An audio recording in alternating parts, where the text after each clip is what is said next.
We coaches in the law of assumption, Neville Goddard space, often write and teach on the tools that Neville gave us. State akin to sleep, revision, isn't it wonderful? Slamming the door on the 3D, which was the attitude of Neville's teacher, Abdullah.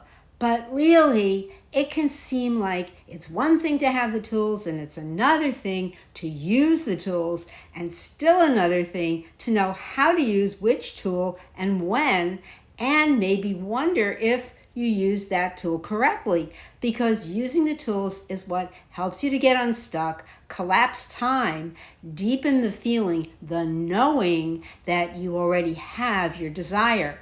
Then it's really making the tools part of your being. So if you are new to law of assumption or conscious manifesting, it's like making a DIY bookcase. Before I continue, I'm Valerie. Welcome to my channel on Major League Manifesting, manifesting insights, and manifesting essentials so you can live a divine life. Give this video a like, subscribe, and hit the bell to stay informed about my latest content, so you can have a bucket full of manifesting tools and gradually learn when to use which to be most effective. But the tools are not outside of you. It's like hammering a nail. The hammer and nail seems to be separate from each other and from you. Then you hammer the nail on the wall, and it's your strength, focus, and energy in combination with the tool that drives in the nail. It's really one energy force doing the job, consciousness. It's the same with revision, or isn't it wonderful? You, how you perceive the situation, what outcome you want, and the tool are one unified force in consciousness. Now, what if you manifested by simply imagining having what you desired and fully immersed yourself in the feeling of it being yours right now? No worrying about how it might impact anyone, no fear that it's selfish or uncaring, and not constantly checking to see what's up with it in your external life. No helicoptering your desire. And by the way, that's the deeper meaning of a watched pot never boils. Letting things evolve, allowing your higher self to rearrange events and experiences in your favor. This is what Neville Goddard called having a sublime spirit of determination. You know with zero doubt it's yours. This, beyond all tools, is what enables you to let the struggle fall away. The more you connect with your inner wholeness, godness, confidence, trust, and power, the struggle has nothing to cling to. Fear has nothing to cling to, nothing to make drama about. This came up in a conversation earlier today with a client. She didn't realize how addicted to drama she had been until one of her kids pointed it out to her.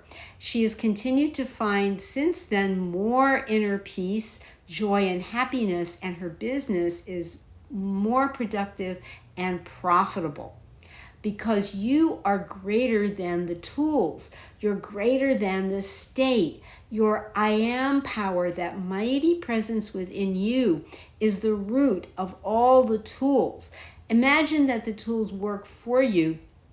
If you practice revision, you're doing revision in your imagination. Isn't it wonderful?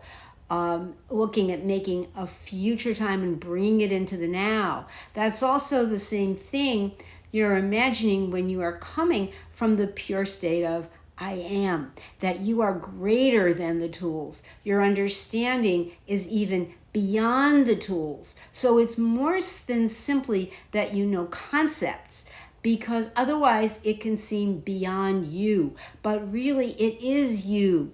And it may seem huge and frightening because it is large, it is vast. And most of the time we're not feeling large. We might be feeling pretty puny. We might be feeling small in comparison to what we imagine to be large or even insurmountable, but it's really the opposite. It's really that a part of your mind that keeps talking you into feeling small and playing small is allowing that to keep going, that kind of dire situation like the addiction to drama, that it keeps bringing that to you to keep going. But really, it's about being so vast, so large, and that's not ego. That is your true self. It's not vanity, it's your true self. It's not arrogance, it's your true self. And that's very different to the idea of trying to make yourself feel important by putting someone else down. As I talked about in another video, that concept is only the ego trying to feel validated or self-righteous. But it's really not that at all. There's no fear, no self-righteousness, or any of that in your own inner being if it's pure love. That's all it is. It's pure love that moves. Anything that does not reflect that love back, that it does not bring that love, it moves that out of the way to make space for more love to enter. And as I said those words, my back door was open, looking out into my backyard as I was writing this, and a butterfly floated past. So, as Neville said, signs do not come first, they come last. That butterfly showed up at the perfect moment. Thank you so much for watching. Be sure to like, share, comment, subscribe, and hit that bell so my channel can reach more wonderful people like you. Love you. See you next time.